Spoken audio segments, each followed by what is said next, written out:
여러분, 여기 사도 바울이 이야기하고 있는 이 은혜와 평강이 무엇인지 오늘 저희들이 함께 살펴보기를 원합니다.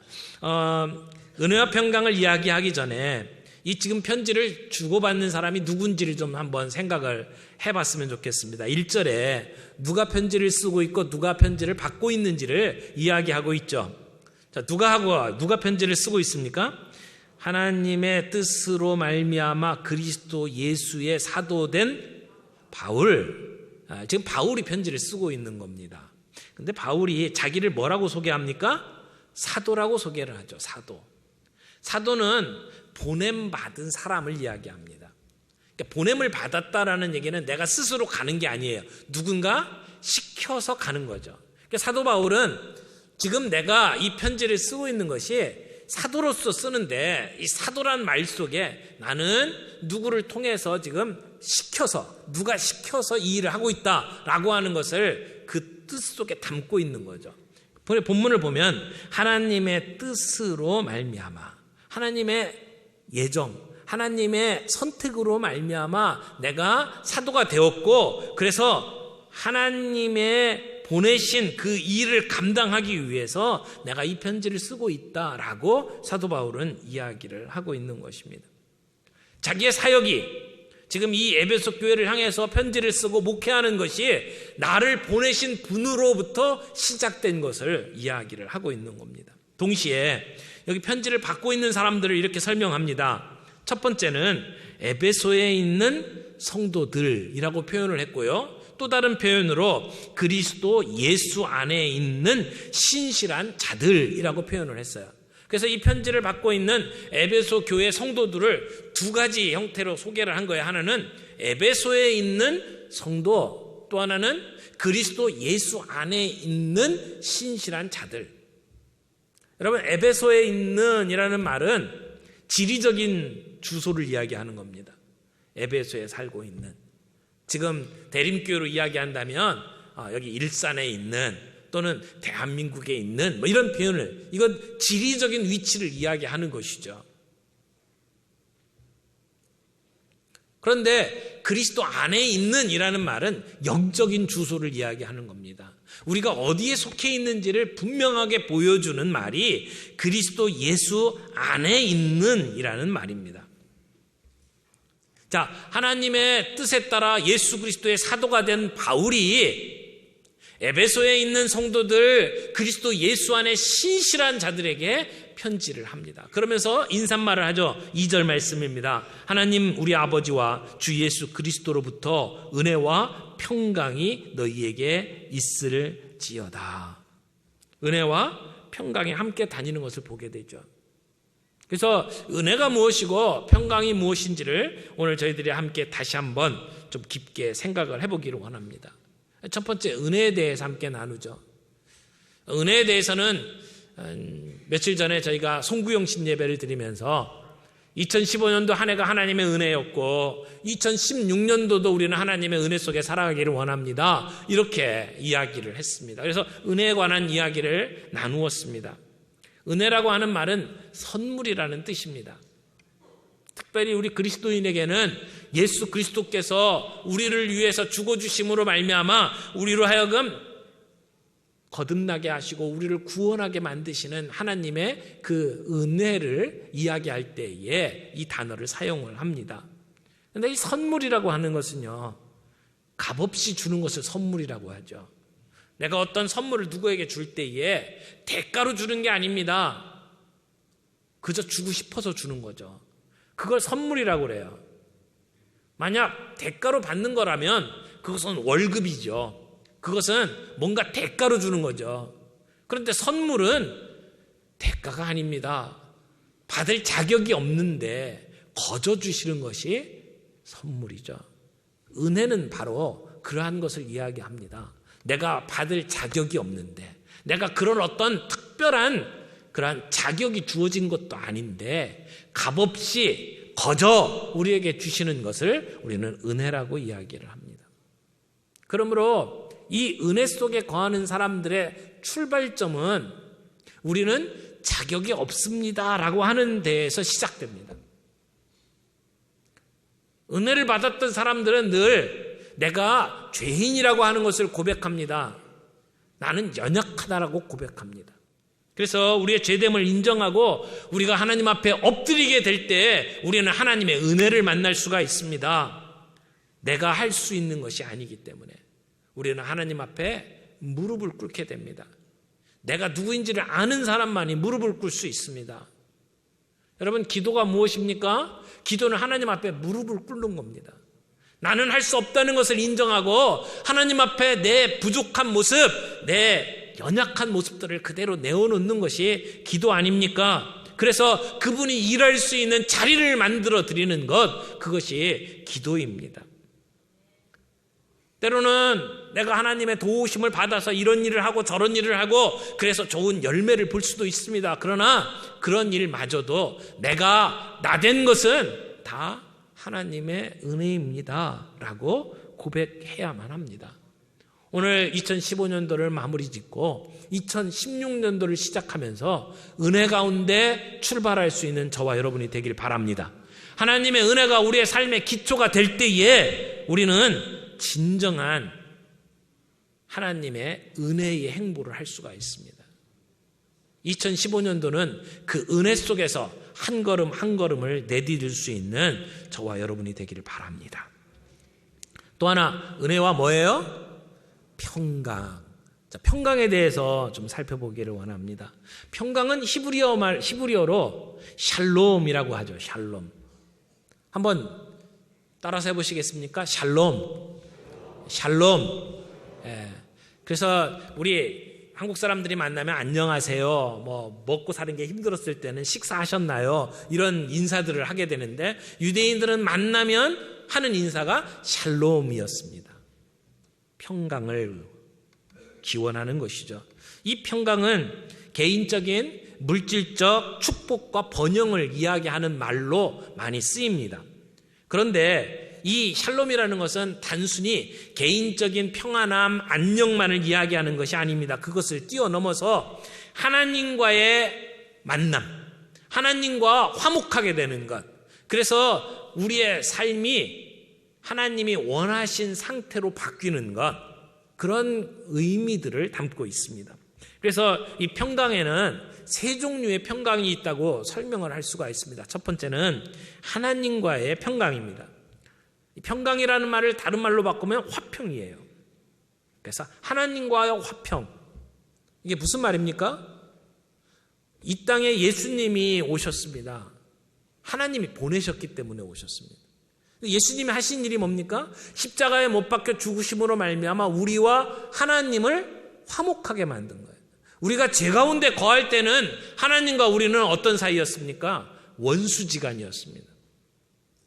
우리가 죄가 우리를 주관할 때 하나님은 우리를 바라보시면서 진노하십니다. 왜? 죄 때문에.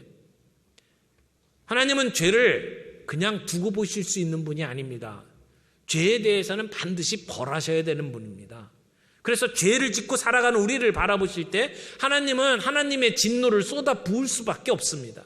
하나님과 원수죠. 그런데 예수님께서 십자가에 못 박혀 돌아가심으로 말미암아 하나님의 모든 진노를 예수님이 뒤집어 쓰셨어요. 그래서 우리의 죄의 문제를 해결하셨죠. 그래서 하나님이 우리를 보실 때는 진노의 눈으로 보는 게 아닙니다. 사랑의 눈으로 보게 만드셨습니다. 예수 그리스도의 십자가로 말미암아 원수가 되었던 하나님과 우리가 화목하게 된 겁니다. 하나님과 우리 사이에 막혔던 담을 허신 겁니다. 그것이 하나님과 우리 사이의 화평입니다. 여러분, 이 자리에 나오신 분 가운데 대부분은 이미 예수 그리스도로 말미암아 하나님과 화목하게 되신 분들입니다. 아멘? 근데 혹시 아직도 예수님을 믿지 못하고 아직 하나님하고 화목하지 못한 분이 있다면 오늘 그 예수 그리스도의 십자가를 받아들이고 하나님과 화목하게 되는 그런 은혜가 있기를 바랍니다. 두 번째는 하나님의 평화입니다. 아까는 하나님과의 평화를 이야기했는데 두 번째 말씀을 드리고 싶은 것은 하나님의 평화입니다. 샬롬이라고 하는 말에 그 어원을 따져보면 이 샬롬은요, 온전함이라는 뜻을 가지고 있습니다. 집을 지을 때에 골조만 되어 있으면 온전한 게 아닙니다. 이게 완전하게 건물이 지어졌을 때, 준공했을 때, 그때가 샬롬입니다. 하나님은 우리를 향해서 갖고 계신 계획이 있습니다. 우리가 이렇게 되기를 원하시는 하나님의 뜻이 있어요. 근데 그 뜻이 이루어져서 온전하게 되었을 때 그 상태를 뭐라고요? 샬롬이라고 이야기를 하는 겁니다. 여러분, 우리가 제자훈련 받는 이유가 뭡니까? 예수님을 닮아서 샬롬을 이루기 위해서 받는 겁니다. 그래서 우리가 이렇게 예배를 통해서 하나님과 샬롬을 경험하게 되고, 우리가 말씀 앞에 서서 예수님을 닮아가면서 샬롬을 경험하게 돼. 온전해지는 것, 그것이 샬롬입니다. 주님을 닮은 상태로 나아가야 되는데, 아직도 우리 안에 주님을 닮은 상태, 성숙한 상태로 나아가지 못하면 우리 안에는 계속 문제가 있습니다. 내가 예수를 믿음으로 말미암아 하나님하고 맺었던 원수의 관계가 화목한 관계로 바뀌었다 할지라도, 우리가 거룩한 삶이 뒤따라오고 예수님을 닮은 상태로 변화되지 아니하면 우리들의 삶 속에는 진정한 평화가 임한 것이 아닙니다. 그러므로 건물이 완성되는 것처럼 우리의 삶이 온전한 상태로 되어야 합니다. 그때 우리는 진짜 샬롬을 경험하게 되는 것이죠. 세 번째 평화는 관계적인 평화입니다. 나와 하나님과의 관계에서 평화를 얻었다면, 그리고 우리가 예수님을 닮아가는 과정 속에서 하나님의 평화가 우리의 마음속에 임했다면, 우리는 내 주변에 있는 사람들과 평화를 이루어야 합니다. 그래서 내 주변에 있는 사람들과의 평화, 또 주님이 창조하신 이 자연, 만물, 창조 세계와의 평화, 우리에게는 이런 평화가 필요합니다. 그런데 이 평화를 설명할 때에 가장 중요한 의미를 하나 설명을 해낸다면 그것이 정의입니다. 정의가 이루어진 상태, 그것이 평화입니다. 여러분, 이사야서 32장 16절 말씀 좀 찾아보겠습니다.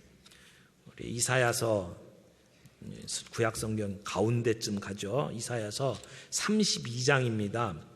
32장 16절. 구약성경 1004페이지네요.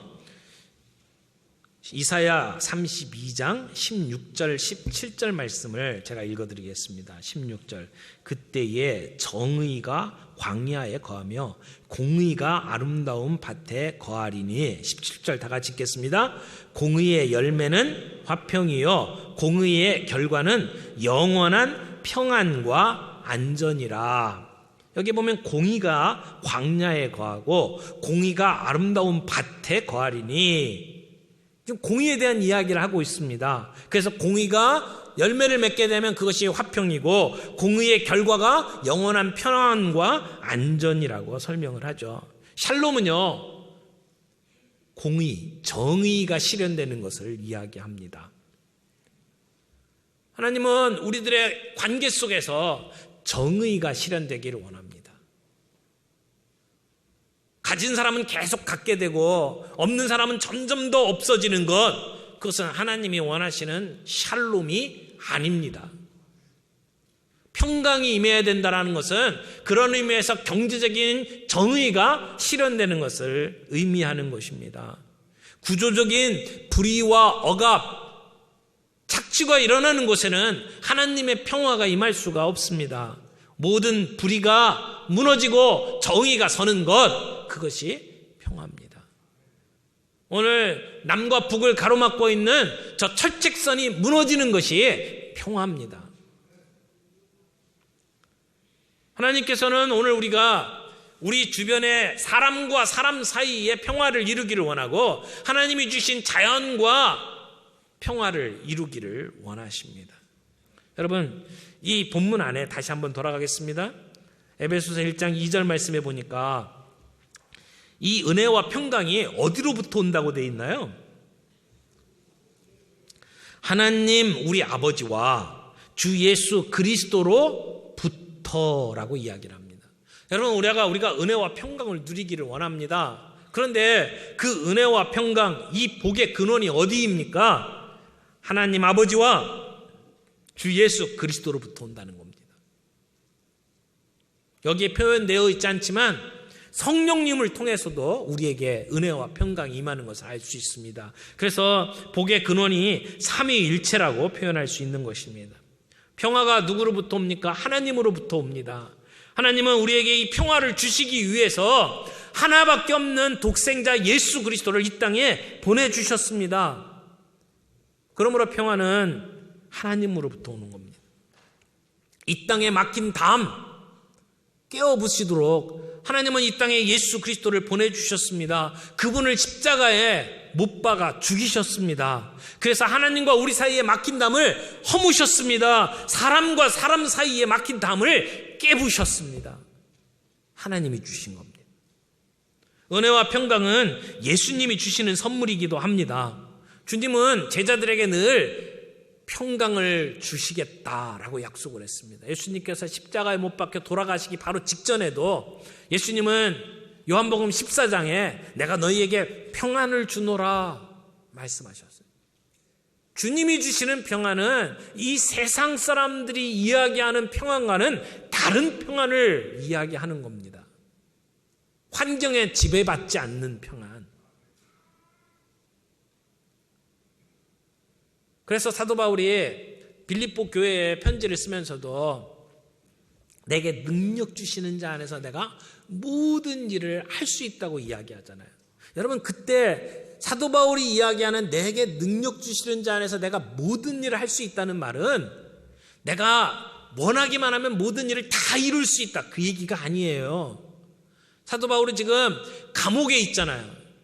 감옥에 있는 사람이 하는 말이라는 것을 꼭 기억하시길 바랍니다. 감옥에 있으면서 내가 모든 일을 할 수 있다. 바로 앞에 뭐라고 얘기하냐면요, 나는 부한 곳에 처할 줄도 알고 나는 가난한 곳에 처할 줄도 안다.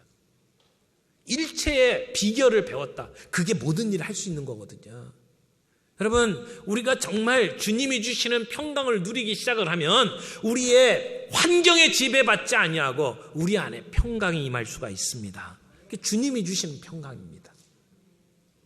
이 땅에 필요한 것은 그 주님이 주시는 평강입니다. 우리가 예수 그리스도를 모시고 그분을 신뢰하기 시작할 때 우리는 그 평강을 누릴 수가 있습니다. 여러분, 한 구절 성경 다시 하나 좀 보겠습니다. 예레미야입니다. 아까 보셨던 이사야 다음에 나오죠. 예레미야 29장. 예레미야 29장 11절 말씀입니다. 2016년도에 여러분이 이 말씀을 꼭 붙잡고 나아가시길 바랍니다. 예레미야 29장 11절, 구약성경 1096쪽입니다. 찾으셨으면 같이 읽겠습니다. 여호와의 말씀이니라. 너희를 향한 나의 생각을 내가 아나니 평안이요 재앙이 아니니라. 너희에게 미래와 희망을 주는 것이니라. 아멘. 주님이 우리에게 무엇을 주고 싶어 하신다고요?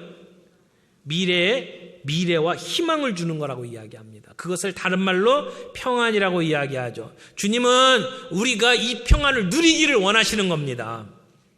우리가 그 평안을 못 누리면 우리 주님 마음이 아프셔요. 여러분, 우리 아이들을 바라볼 때 아이들이 곤경에 처해 있거나 그리고 힘든 상황에 처해 있으면 부모의 마음이 어떻게 돼요? 그때는 아프다고 얘기 안 해요. 찢어진다고 이야기하죠. 여러분, 우리 아이들이 그런 상태에 놓이면 부모의 마음이 찢어집니다. 아픕니다. 근데 우리가 하나님이 원하시는, 하나님이 준비해 놓으신 평강을 누리지 못하면 하나님 마음도 아프시다는 겁니다. 애통해 하십니다. 우리를 향해서 하나님은 평안을 원하십니다. 우리를 향해서 하나님은 하나님의 뜻을 가지고 계신데 그것이 평안이라고 이야기를 합니다. 오늘 하나님과의 평화, 그리고 하나님이 우리 안에 허락하시는 하나님의 평화, 그리고 그 평화로 말미암아 세상 사람들과 자연 만물과 세계 창조 세계 속에서 우리가 평화를 누리게 되기를 원하신다는 겁니다. 온전해지기를 원하고 평화를 누리는 샬롬의 수준에 이르기를 원하십니다. 그런데 우리가 그렇게 하지 못하면 하나님 마음 아파하신다는 겁니다. 2016년도는 그 샬롬을 경험하는 저와 여러분이 되길 바랍니다. 여러분, 그러면 어떻게 하면 우리가 이 샬롬을 얻을 수 있을까요? 몇 가지만 간단하게 정리를 하죠. 첫 번째는요, 하나님의 임재에 초점을 맞추십시오. 세상을 살면서 여러 가지 어려운 일들이 참 많아요. 아프기도 하고 사람들과 사이에 갈등도 있고 경제적으로 문제도 많고 나라의 모습을 보면 답답해요. 속이 터져요. 그러나 문제에 집중하면 살 수가 없어요. 하나님의 임재에 초점을 맞추시길 바랍니다. 하나님이 우리를 향해서 가지고 계신 계획을 신뢰하면 우리는 그 속에서 소망을 얻고 다시 일어설 수가 있습니다. 하나님의 임재에 초점을 맞추시고 하나님을 믿고 신뢰함으로 소망 가운데 일어설 수 있기를 바랍니다. 세상만 바라보면 불안합니다. 실망합니다. 그러나 우리 주님을 바라보면 소망이 있습니다. 위로를 얻습니다. 그래서 하나님의 임재에 초점을 맞추는 새해가 되시기를 바랍니다. 그리고 하나님의 말씀에 순종하십시오. 하나님의 말씀은 우리 인생을 향한 지침서입니다. 우리가 자동차를 구입을 한다든지 컴퓨터를 산다든지 하면 매뉴얼을 봅니다. 이 차가 어떻게 만들어졌는지, 이 기계가 어떻게 하면 작동하는지를 매뉴얼을 보고 알아가는 것처럼 우리 인생에 하나님이 갖고 계신 계획이 무엇인지를 알려면 인생의 매뉴얼인 성경 말씀을 배워야 합니다. 그리고 그 말씀 앞에 순종하십시오. 그러면 평강을 누릴 수가 있게 됩니다. 또 하나, 평강을 위해서 기도하십시오. 사람들에게 평강을 기원하십시오. 오늘 예배를 마치고 여러분들이 함께 주고받는 이야기 속에 서로를 향해서 은혜와 평강을 구하십시오. 하나님 앞에 기도하면 하나님 그 기도에 응답하십니다. 하나님의 응답하시는 놀라운 역사를 경험하는 새해가 되시기를 바랍니다. 여러분, 하나님과 평화하십니까? 하나님과 화평한 관계를 맺었습니까? 만약 아직도 그 관계가 없다면 여러분 십자가를 바라보시고 예수님을 믿고 하나님과 화평을 누릴 수 있기를 바랍니다. 하나님이 주시는 마음의 평강이 있습니까? 예수님을 닮아가는 가운데 하나님이 주시는 그 평화의 단계 여러분 경험할 수 있기를 바랍니다. 아직도 내 마음에 평화가 임하지 않았다면 배우십시오. 말씀 안에 서십시오. 훈련을 받으십시오. 그래서 예수님을 닮아가는 그런 과정 속에 여러분 서시기를 바랍니다. 또 하나, 우리 주변과 더불어 화평하십시오. 내가 우리 주변에 있는 사람들하고 평화를 누려야 될 사람이 누구입니까? 그들의 부족한 부분이 무엇이고 그들의 아픔이 무엇입니까? 찾아가십시오. 그 문제를 위해서 하나님 앞에 기도하시고 그리고 그 아픔, 그 빈곤을, 그 결핍을 채워줄 수 있는 하나님의 도구로 쓰임받을 수 있기를 바랍니다. 여러분이 누구와 더불어 이 일을 해야 될지 그리고 그 일을 어떻게 해야 될지 하나님 앞에 기도하고 준비하는 가운데 하나님의 평화의 도구로 쓰임받는 저와 여러분 우리 교회가 되기를 바랍니다.